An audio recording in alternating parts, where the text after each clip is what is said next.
Great. Okay. Thank you, everybody, for joining today.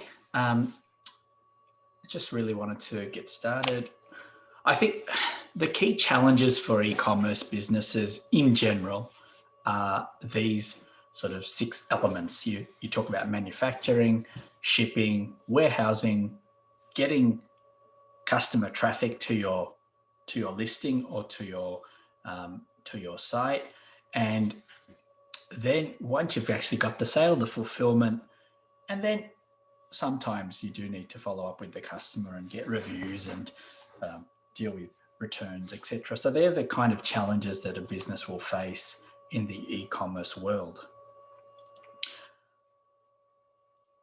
The 2 green boxes that are there, the darker green boxes is something that's completely covered by services called FBA, which is fulfilled by Amazon. So Amazon prides itself on being able to provide its sellers warehousing, the ability to generate a lot of traffic to a listing, and also fulfilling orders on behalf of merchants. And to a certain extent, it also helps with customer management. And that whole service is encompassed under FBA. As a manufacturer, and I have a few clients that are manufacturers, they also get the advantage of controlling the quality aspect of the manufacturing, which really then helps drive the customer experience. So the only thing that's really left is the shipping component, or the logistics to get your goods from the manufacturer through to whatever warehousing you choose. So how does an e-commerce workflow actually work? So you obviously have a manufacturing plant, you ship your goods to a warehouse, and then you fulfill it. So the difference with FBA is that the first 2 parts of the process are essentially the same. But instead of shipping them to a warehouse that you have to find, you can actually ship them to Amazon. And then Amazon will actually take care of the shipping for you to the customer. So how successful has Amazon FBA been to Amazon or to the e-commerce industry itself? So in 2020, during the height of COVID, Amazon essentially doubled their warehousing capacity in 2020. And remember, Amazon's been around for 15 plus years, but they doubled it in 2020. They added on nearly 500,000 new staff during 2020. They doubled their full onshore fulfillment capability, which basically means getting goods from their Amazon warehouses through to the end user.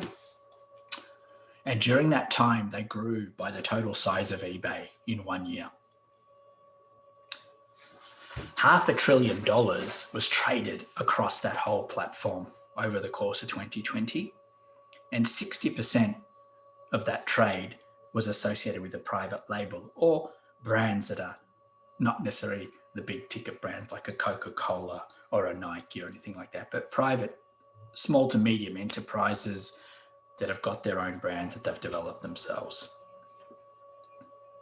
Another insight that's quite unique to Amazon, and also quite a surprise to many people that are on the Amazon platform already, that Amazon itself Amazon Australia is the fastest growing platform in the Amazon world.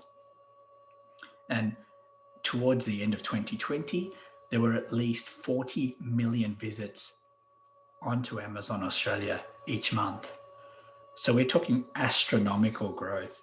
And in fact, Australia, Amazon was the fastest company to reach $1 billion in sales, and it was done within a 4-year time period. So you can see how powerful the marketplace within Australia is, and obviously globally how big a powerhouse this is. So what does an Amazon fulfillment center look like? So a fulfillment center is essentially a warehouse that then stocks your items and then sends it off to your buying customer. So this is an example of a proposed warehouse in Ravenhall, which is near Caroline Springs in the western part of Victoria. It holds 6 million items, 127 hectares, has 300 jobs. So this is a warehouse that's not fully automated. And it's basically double the size of the MCG. Now at Christmas 2020, Amazon opened a similar type warehouse, which was classified as the largest warehouse in Australia, full stop. And it's huge. It's the size of 6 rugby stadiums, etc., and it's fully automated. So this is the kind of growth that Australia is experiencing, and the challenges that sellers have because they just can't get enough capacity. So if you're a private seller on the Amazon platform, what does it give you? Well, the key concept that really is useful is a global ASIN. So what is a global ASIN? So if an ASIN is a unique identifier for your product. But the key with a global ASIN is if you want to take your product on a global stage, you may list the product with a serial number in Australia. You can use the same number for the US, the same number for the UK. And the biggest advantage of that is that your reviews carry forward. And reviews is the gold of any e-commerce product. Without reviews, it's very hard to sell products. So if you can take your brand from Australia with a good set of reviews and take it to the US, you've already got a head start on those that don't have that sort of backup support. The other concept that's really powerful on Amazon, and I'm glad we've got Margaret on the call, who's obviously in the IP space, trademarking. You have a trademark brand, you can apply for brand registry. Brand registry then gives you another competitive advantage in the Amazon marketplace, where you can get some level of protection from copycats, but it also gives you a suite of other channels that you can use, such as having enhanced listing capabilities, having your own website on the Amazon marketplace, allowing you to have product videos on your listings, and also allowing you to do brand-based advertising on the platform, which really allows you to really broaden your market presence in that space. Also, in addition to the whole brand registry, Amazon does provide a very robust governance structure as well. So it allows you, if you've got the brand protection, to look at and help manage people that are trying to steal your IP. Amazon will intervene and stop that from happening to a certain extent. So it's really important for people that are looking at expanding their brand globally for those sort of measures to be in place. And of course, as you expand, Amazon actually provides like a monthly price for market. So you don't, as you start growing your brand, you basically pay for additional market access. And one thing I really don't want to ignore, because I think one of the things that people sort of hear about are websites, and really the biggest player in the world in websites is Shopify. And so Shopify really allows you to build your own website in the cloud in minutes. So it's a very simple platform. You can build your own reasonably looking good websites, and this is the impact it's having on the global marketplace.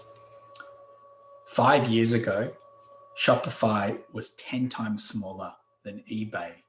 It is now currently 40% the size of Amazon in terms of revenue. And in 2020, it actually outgrew eBay in terms of revenue. So you can see some of these numbers, that eBay is a very strong marketplace within the Australian e-commerce sense, but globally, eBay is tiny.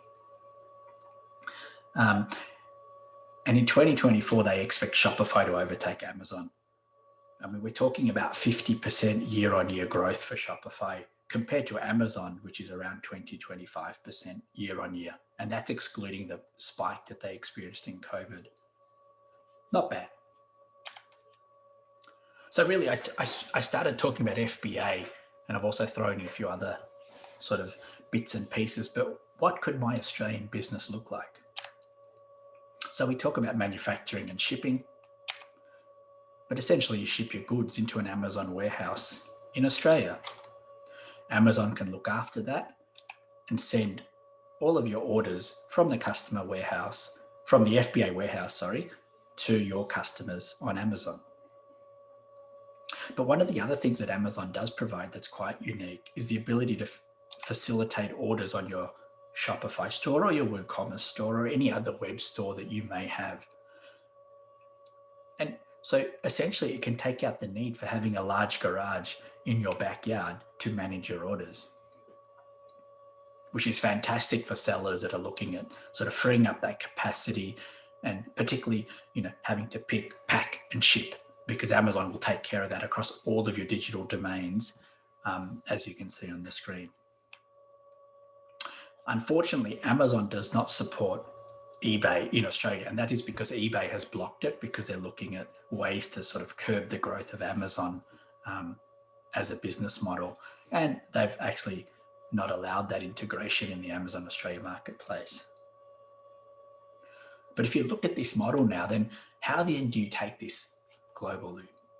Now remember, on Amazon, there are over 350 million dedicated Amazon shoppers that have got Prime subscriptions globally.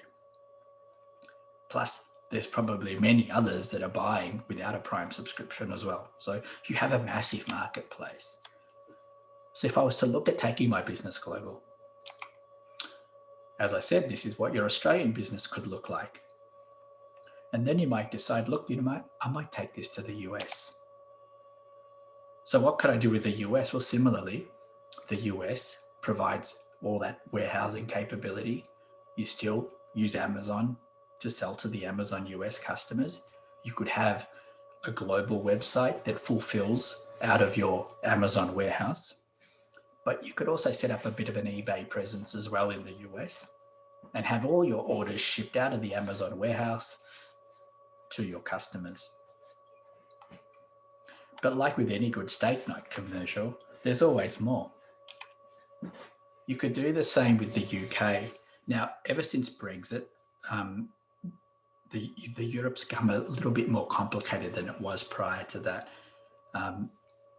You set up your fulfillment centre within the UK, and then the whole of the United Kingdom is covered. And once again, depending on the marketplace within the UK, you can ship to Amazon, your website, and to eBay. But if you want to service the rest of the EU, what do? Well, you send all your items to Germany, and from Germany, they then facilitate those various marketplaces within the EU. And the biggest challenge or the biggest difference between the first three marketplaces that I showed you and then dealing with the EU is that you would need to start translating your listings into the local language to help obviously capture a broader audience. So for example, you could have a German listing, a listing in Spain, a listing in France, a listing in Italy, and of course, Eastern Europe. But of course, there's more. Amazon is rapidly expanding. So you could rinse and repeat with Japan, Canada, Mexico, Singapore, Middle East, and now markets like Thailand and other South Asia, and India, of course. So what else is happening in the Amazon landscape that was getting sellers excited, but also worrying competitive marketplaces? You can see that they're looking at a lot of innovation as they run out of real estate. They're looking at floating airships and blimps. Now, these sort of things are all patent pending, but as we all know, these are patented initiatives. Doesn't mean they'll happen, but these are the kind of thought bubbles that people have and are considering. And they're also looking at underwater warehousing as well, with some very sophisticated tech to pick and pack orders of stuff that is sitting in waterproof containers underneath in the water.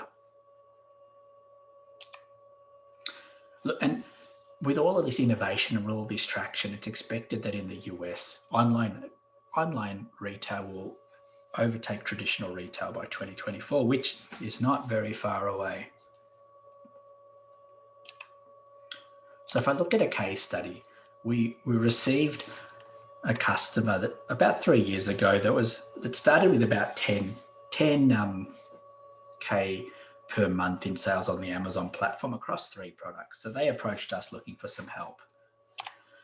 Over a 12-month period, we started working with them, worked on their marketing, fine-tuned their listing. We looked at growing their product base, and they went from the 10K a month to tenfold to 100K a month across Amazon US.